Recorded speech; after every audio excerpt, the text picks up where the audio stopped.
नमस्कार दोस्त, आप लोग कैसे हैं? आशा है अच्छे ही होंगे। आज का फिर एक सेट जीएस का 25 प्रश्नों का यह सेट जीएस का चल रहे हैं। सभी परीक्षाओं के लिए ये बेहद इम्पोर्टेंट है। सभी टॉपिक से, सभी विषयों से इसमें क्वेश्चंस होते हैं, स्टैंडर्ड क्वेश्चंस होते हैं। देखें पहला क्वेश्चन, निम्न में मौलिक अधिकारों की संरक्षक हैं। मौलिक अधिकारों का संरक्षण कौन है ये बताना है। ध्यान से क्वेश्चन को समझा करें। तो न्यायपालिका इसका सही जवाब हो जाएगा। मौलिक अधिकार का वर्णन हम बार बार लिखा देते हैं, भाग 3 में वर्णित है। अनुच्छेद की अगर बात कर लें तो ये 12 से 35 में वर्णित है। ठीक है। अब मौलिक अधिकारों का जो संरक्षण है ये अनुच्छेद 32 में वर्णित है। इसे भी आपको याद रखने हैं। अनुच्छेद 32 में यह वर्णित है मौलिक अधिकारों के संरक्षण से संबंधित चीजें। और इसको भारत की आत्मा और हृदय किसने कहा है ये भी कभी कभी पूछ लिया जाता है। भारत की आत्मा और हृदय, ठीक है, किसने कहा था? ये भीमराव अंबेडकर ने कहा था। किसने कहा था? भीमराव अंबेडकर ने कहा था। तो इसे आप जरूर याद करें, इसे याद रखें ध्यान से कि हृदय और आत्मा किसने कहा है। अनुच्छेद 32 को भीमराव अंबेडकर ने। इंपॉर्टेंट है, बार बार परीक्षाओं में पूछ लिए जाते हैं। तो मौलिक अधिकारों के संरक्षण की अगर बात करें तो न्यायपालिका हो जाएगा और इसका वर्णन आपको अनुच्छेद 32 में मिल जाएंगे। ठीक है। और अनुच्छेद 32 को भीमराव अंबेडकर ने हृदय और आत्मा कहा है। ठीक है।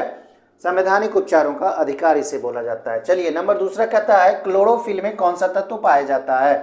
तो क्लोरोफिल में कौन सा तत्व पाया जाता है ये बताना। Sodium, magnesium, nitrogen, manganese. तो मैग्नीशियम इसका सही जवाब हो जाएगा। मैग्नीशियम क्लोरोफिल में पाया जाने वाला एक वर्णक होता है, पिगमेंट होता है। चलिए, सबसे खराब वायु प्रदूषण उत्पन्न करने वाला पदार्थ। तो सबसे खराब जो वायु प्रदूषण उत्पन्न करता है ये कार्बन मोनोऑक्साइड होता है, CO इसे कहा जाता है। ठीक है। सबसे जहरीला गैस के रूप में यह जाना जाता है। आगे देखेंगे, निम्न को सुमेलित करना है। किस विटामिन की कमी से कौन सा रोग होता है ये बताना है। जैसे कि विटामिन सी की अगर बात करें तो इससे बीमारी जो होती है ये स्कर्वी बीमारी होती है, तो इसका मिलान कर लेना है। ठीक है। विटामिन डी की कमी से रिकेट्स बीमारी होती है, इसे भी आपको मिलान कर लेना है। विटामिन सी खट्टे फलों में पाया जाता है, जबकि विटामिन डी जो होता है वो सूरज के प्रकाश में पाया जाता है। ठीक है। सूरज के प्रकाश में मिलता है विटामिन डी। विटामिन B1 की कमी से बेरी रोग होता है, इसे याद रखना। विटामिन B1 की कमी से। और विटामिन ए की कमी से रतौंधी रोग होता है। ठीक है। रतौंधी रोग जो होता है वो विटामिन ए की कमी से होता है, जो कि गाजर में पाया जाता है।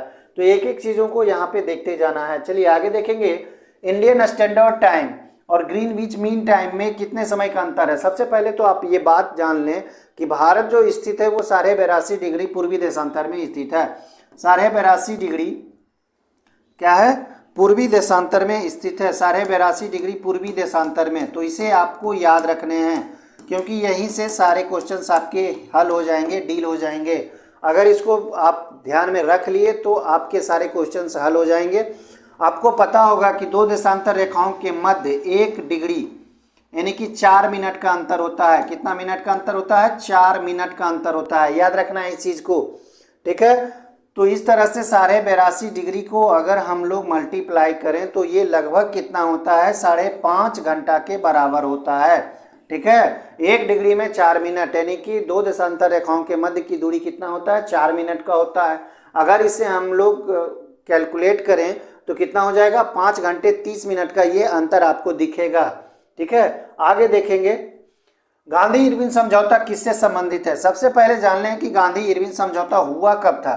तो ये हुआ था 5 मार्च 1931 ईस्वी को। ठीक है। और गांधी ये यहाँ पे सारी चीजों को आप देख लें। सबसे पहले देख लें, सविनय अवज्ञा आंदोलन कब हुआ था? 1930 ईस्वी को हुआ था। असहयोग आंदोलन कब हुआ था? 1921 ईस्वी को हुआ था। 1920 में हालांकि ये शुरू हुआ था। 1920-21 किसको कह सकते हैं? खिलाफत आंदोलन हुआ था 1919 ईस्वी में। रॉलेट आंदोलन हुआ था 1919 ईस्वी में। भारत छोड़ो आंदोलन हुआ था 1942 ईस्वी में। तो एक एक चीजों को आपको याद रखने हैं। ठीक है। आप इन सारी चीजों को याद रखें। ठीक है। सविनय अवज्ञा आंदोलन 1930 ईस्वी को आप जानते होंगे कि नमक जो कानून था उसको तोड़ के किया गया था।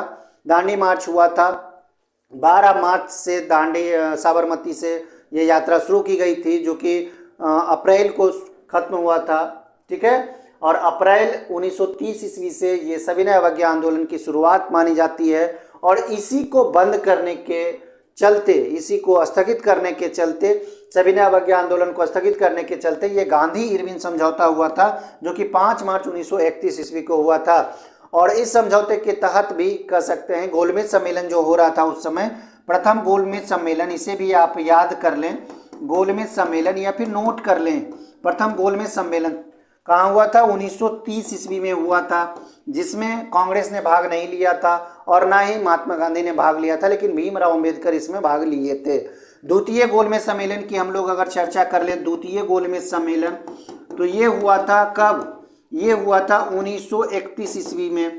और 1931 में जब हुआ था तो इसमें ये गांधी इरविन समझौता के तहत गांधी जी इसमें शामिल हुए थे कांग्रेस के तरफ से। तो कभी कभी परीक्षाओं में ये भी पूछ दिए जाते हैं कि महात्मा गांधी या फिर गांधी किस गोलमेज सम्मेलन में भाग लिए थे या फिर कांग्रेस किस सम्मेलन में भाग लिया था। तो 1931 का द्वितीय गोलमेज सम्मेलन। और तृतीय गोलमेज सम्मेलन भी जान ले, इसको भी हम लोग बता देते हैं। तृतीय गोलमेज जो सम्मेलन हुआ था, गोलमेज जो सम्मेलन हुआ था ये हुआ था 1932 ईस्वी में।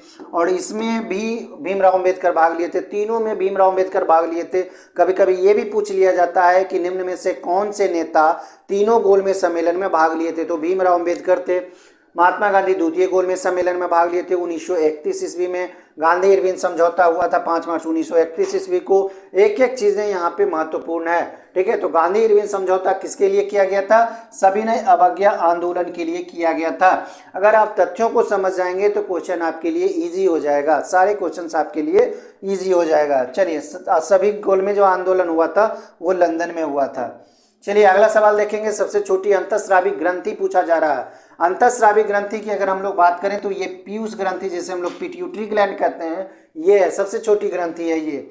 इसे मास्टर ग्लैंड भी कहा जाता है। इसे क्या कहा जाता है? मास्टर ग्लैंड भी कहा जाता है। तो इसे भी आपको याद रखने हैं, मास्टर ग्रंथि भी इसे कहा जाता है, पीयूष या फिर पिट्यूटरी ग्लैंड को। चलिए आगे देखेंगे। सर्वप्रथम जीवाणु को किसने देखा था? तो सबसे पहले देखा था एंटोनी वेन ल्यूवेनहॉक ने। जीवाणु को किसने देखा था सबसे पहले? एंटोनी वेन ल्यूवेनहॉक ने। लुईस पास्चर की अगर हम लोग बात कर लें तो रेबीज का जो टीका बनाया गया था, रेबीज का टीका, रेबीज एक विषाणु होता है जो कि कुत्ते के काटने से ये फैलता है, बाघ कुत्ता होता है। रेबीज का टीका लगाने का श्रेय किसे जाता है? लुईस पास्चर, इन्होंने खोज की थी। जॉन टिंडल, टिंडल प्रभाव की खोज किए थे ये, ठीक है, तो इन्हें जाना जाता है। फिर रॉबर्ट कोच को जाना जाता है किसके लिए? टीबी के बैक्टीरिया की खोज करने के लिए। टीबी जीवाणु जो होता है इसकी खोज करने के लिए, जीवाणु की खोज के लिए इन्हें जाना जाता है। किनको? रॉबर्ट कोच को। तो एक एक चीजों को आपको समझ लेना है, ठीक है। एंटोनी वेन ल्यूवेनहॉक जो कि जीवाणु को सबसे पहले देखा था। रेबीज का टीका किसने बनाया था? Lewis pasture. जॉन टिंडल, टिंडल प्रभाव से संबंधित है, जबकि रॉबर्ट कोच जो है टीबी जीवाणु की खोज की थी, ठीक है। टीबी जो कि एचमा रोग एक तरह का है। आगे देखेंगे विटामिन ए की कमी से होने वाला रोग कौन सा है? बता चुके हैं, ये रतौंधी है, ध्यान देना है। रतौंधी विटामिन ए की कमी से होता है। बेरी की अगर हम लोग बात कर लें तो विटामिन B1 की कमी से होता है, ठीक है, विटामिन की कमी से होता है, विटामिन B1 की कमी से। तो इसे जरूर आप याद रखें। पेलाग्रा जो होता है, पेलाग्रा डिजीज, ये जो होता है विटामिन B6 से होता है। और विटामिन B6 नहीं, विटामिन B4 हो जाएगा। और एनीमिया जो हो जाएगा विटामिन B6 या फिर विटामिन B12 की कमी से भी एनीमिया रोग होता है। तो इसे जरूर आप याद रखें। आगे नंबर देखेंगे 10वां नंबर सवाल। डायनेमो के कार्य करने का जो सिद्धांत होता है वो विद्युत चुंबकीय प्रभाव से संबंधित होता है, उसी से प्रेरित होता है, उसी के अंतर्गत काम करता है डायनेमो का कार्य करने का तरीका। चलिए क्वेश्चन देखिए। नाभिकीय रिएक्टर में न्यूट्रॉन नियंत्रक के रूप में निम्नलिखित में प्रयोग किया जाता है। न्यूट्रॉन नियंत्रक तो नियंत्रक के रूप में अगर बात करें तो कैडमियम या बोरोन का क्षार होता है जो कि न्यूट्रॉन को क्या करता है? नियंत्रित करता है। भारी जल और ग्रेफाइट की अगर बात करें तो यह मंदक के रूप में काम करता है। कहाँ? नाभिकीय रिएक्टर में, ठीक है। नाभिकीय रिएक्टर में मंदक के रूप में ग्रेफाइट और भारी जल। और अगर न्यूट्रॉन नियंत्रक के रूप में बात करें तो या तो कैडमियम या फिर बोरोन का क्षार होता है। चलिए आगे देखेंगे 12 नंबर सवाल। सबसे पहले रेडियो सक्रियता शब्द का प्रयोग किसने किया था? अगर रेडियो सक्रियता पूछ लिए जाए तो यहाँ पे हेनरी बेक्वेरेल का नाम आ जाएगा, ठीक है। यहाँ ध्यान देना है, रेडियो सक्रियता या फिर धर्मिता, ध्यान देना है। अगर धर्मिता पूछ दिया जाए, रेडियो धर्मिता पूछ दिया जाए तो ये मैरी क्यूरी हो जाएंगे, ठीक है, तो ये मैरी क्यूरी हो जाएंगे। तो धर्मिता और रेडियो सक्रियता दोनों में अंतर होते हैं, और हेनरी बेक्वेरेल सक्रियता की खोज यानी कि शब्द का प्रयोग किया था सबसे पहले। रदरफोर्ड, बताइए कमेंट करके आप हमको बताइए, वैसे हम बता देते हैं, न्यूट्रॉन की खोज की थी। हैबर विधि द्वारा किसका उत्पादन किया जाता है? हैबर विधि द्वारा अमोनिया का उत्पादन किया जाता है, अमोनिया NH3 का उत्पादन किया जाता है। अगला नंबर सवाल देखेंगे, 14 नंबर सवाल। 14 कहता है लोकसभा के लिए कितना कोरम है? कोरम की अगर हम लोग बात करें तो कोरम शब्द जो है, कोरम शब्द है जब कोई बैठक होता है, जब कोई विधेयक चल रहा होता है या फिर सभाएं चल रही होती है, लोकसभा का बैठक चल रहा होता है, तो उस समय तभी संभव है कोई भी पारित विधेयक पारित करने के लिए तभी संभव है, या फिर बैठक तभी संभव है जब वो पूरे लोकसभा सदस्य का 1/10 हिस्सा मौजूद हो। कहने का मतलब है कि अगर 550 सीटें हैं लोकसभा में, हालांकि 543 है, 2 राष्ट्रपति चयन करते हैं तो 545 हो जाता है। 545 अगर हम लोग बात करें टोटल लोकसभा सदस्यों की है, तो इसमें 1/10 भाग यानी कि कम से कम 50 सीट, 50 से 55 कह सकते हैं, 50 से 55 कह सकते हैं, 55 सदस्य जरूर होने चाहिए तभी वह बैठक होगा, अन्यथा नहीं होगा। तो कोरम कहने का मतलब है 1/10 यानी कि कुल सदस्यों का 10वां भाग जरूर होना चाहिए, तभी वह कोरम पूरा होता है। चलिए आगे देखेंगे, हड़प्पा सभ्यता किस युग की थी? हड़प्पा सभ्यता, जिसे सिंधु घाटी सभ्यता भी कहते हैं, ये कांस्य युगीन थी, ठीक है। क्या था ये? कांस्य युगीन था, ठीक है। चलिए आगे देखेंगे, क्वेश्चन 16। बिहार आने वाले महत्वपूर्ण चीनी यात्री, ध्यान से देखें तो सब ये है, फाहियान भी आया था, हेंसवांग भी आया था, इत्सिंग भी आया था, तो उपयुक्त सभी आपका सही जवाब हो जाएगा। फाहियान की अगर हम लोग बात कर ले तो फाहियान कब आया था? ये किसके शासनकाल में आया था? चंद्रगुप्त द्वितीय के शासनकाल में आया था, चंद्रगुप्त द्वितीय के शासनकाल में ये आया था, जिसे हम लोग विक्रमादित्य के नाम से जानते हैं। हेंसवांग की अगर बात करें और इत्सिंग की बात करें तो ये दोनों, ये आया था हर्षवर्धन के शासनकाल में, ठीक है। एक एक चीजों को यहाँ पे समझना है। फाहियान आया था चंद्रगुप्त द्वितीय के शासनकाल में, हेंसवांग और इत्सिंग आया था हर्षवर्धन के शासनकाल में, तो सही, इसका सही जवाब हो जाएगा। आगे देखेंगे क्वेश्चन नंबर 17। निम्न में कौन सा रोग जीवाणु से नहीं होता है? तो छोटी माता जो होता है ये वायरल डिजीज है, ये वायरस से होने वाला रोग है। अगर प्लेग की बात करें तो ये जीवाणु से होने वाला रोग है जो कि सुअर से फैलता है, इसका वाहक अगर बात करें तो सुअर होता है। क्षय टीबी जो होता है ये भी जीवाणु से होने वाला रोग है, हैजा भी जीवाणु से होने वाला रोग है, तो इसका सही जवाब छोटी माता हो जाएगा, जो कि वायरल डिजीज है, वायरस से होता है ये। आगे देखेंगे 18 नंबर, रुधिराणु को कितने भागों में विभक्त किया गया है? ये हम बताए हैं पिछले वीडियो में, 3 भागों में विभाजित किया गया है। एक आरबीसी होता है जिसे हम लोग रेड ब्लड कॉर्पस्कल्स से निकला रक्त कणिका बोला जाता है। फिर एक होता है डब्ल्यूबीसी जिसे व्हाइट ब्लड कॉर्पस्कल्स, जिसे हम लोग श्वेत रक्त कणिकाएं बोला जाता है।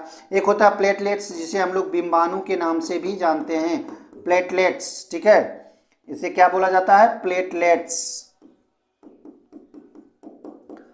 तो ये 3 तरह के होते हैं, 3 भागों में इसे बांटा गया है रुधिराणु को, तो इसे ध्यान देने हैं। चलिए अगला देखेंगे, चुंबकीय फ्लक्स का मात्रक। तो चुंबकीय फ्लक्स अगर पूछा जाए तो इसका सही जवाब हो जाएगा वेबर। चुंबकीय फ्लक्स का मात्रक कौन होता है? वेबर। अगर टेस्ला की बात करें तो चुंबकीय तीव्रता का मात्रक होता है टेस्ला, इसे भी याद रखने हैं, चुंबकीय तीव्रता, ठीक है, चुंबकीय तीव्रता का मात्रक टेस्ला। हर्ट्ज की बात करें तो हर्ट्ज किसका होता है? आवृत्ति का। आवृत्ति का मात्रक क्या होता है? हर्ट्ज होता है। तो एक एक चीजों को आपको याद करते जाने हैं, ठीक है, ध्यान देना है। बाकी वीडियो देखें, 1 बार 2 बार समझ में आ जाएगा, सारी चीजें आपको समझ में आ जाएंगी। चलिए निम्नलिखित में गलत युग्म को चिन्हित करना है, जो गलत है उसी को चिन्हित करना है। अगर एजी बेल की बात करें टेलीफोन से संबंधित है, चलिए ये सही है क्योंकि ग्राहम बेल ही टेलीफोन के आविष्कारक हैं। जेएल वेयर्ड टेलीविजन का आविष्कारक हैं, ये सही है। भाप इंजन का आविष्कारक जेम्स वाट हैं, ये भी सही है, यानी कि स्टीम इंजन जिसे हम लोग कहते हैं। मैडम क्यूरी डायनामाइट, ये गलत है, मैडम क्यूरी डायनामाइट का आविष्कार नहीं किए हैं। मैडम क्यूरी डायनामाइट का नहीं, बल्कि ये रेडियोधर्मिता की खोज किए हैं, और डायनामाइट का अल्फ्रेड नोबेल हो जाएगा। अल्फ्रेड नोबेल खोजकर्ता हैं, आविष्कारक हैं डायनामाइट का, तो अल्फ्रेड नोबेल जाना जाता है। अल्फ्रेड नोबेल के नाम पर ही नोबेल पुरस्कार दिया जाता है। ठीक है, तो इसका सही जवाब मैडम क्यूरी ये हो जाएगा डायनामाइट। त्रिविमीय चित्र किसके द्वारा, ये तो आसान है, होलोग्राफी इसका सही जवाब हो जाएगा, इसमें ज़्यादा दिमाग भी नहीं लगाने हैं। नाभ के विखंडन में ऊर्जा किस रूप में निकलती है, तो ये रासायनिक ऊर्जा हो जाएगा। रासायनिक ऊर्जा के रूप में नाभ के विखंडन से ये जो ऊर्जा प्राप्त होती है इसे हम लोग रासायनिक ऊर्जा कहते हैं। समुद्री जल को किस प्रक्रिया से शुद्ध किया जा सकता है, तो ये आसवन विधि हो जाएगा। आसवन विधि के द्वारा समुद्री जल को शुद्ध किया जा सकता है। चलिए 24 नंबर, तंत्रिका तंत्र की रचनात्मक और क्रियात्मक इकाई, यानी कि सबसे छोटी इकाई भी कह सकते हैं आप इसको, तो ये न्यूरॉन हो जाएगा। तंत्रिका तंत्र शरीर की सबसे लंबी कोशिका होती है, शरीर की सबसे लंबी कोशिका, सबसे लंबी कोशिका सेल होता है। ठीक है, याद रखना है, ये क्या होता है, तंत्रिका तंत्र, नर्वस सिस्टम इसे बोला जाता है अंग्रेजी में। आज का अंतिम सवाल है, बिहार में 1937 में जो गठित हुआ था मंत्रिमंडल, उसका नेतृत्व किसने किया था, तो नेतृत्व जो किया गया था ये मोहम्मद यूनिस के द्वारा किया गया था। बिहार में 1937 में जो भारतीय मंत्रिमंडल गठित हुआ था उसका नेतृत्व किया था बिहार में मोहम्मद यूनिस। तो दोस्तों वीडियो कैसा लगा, लाइक और कमेंट जरूर करें, कमेंट करके सलाह दे सकते हैं, दोस्तों को शेयर करके हमें वाहवाही या फिर धन्यवाद के रूप में। तो दोस्तों जय हिंद।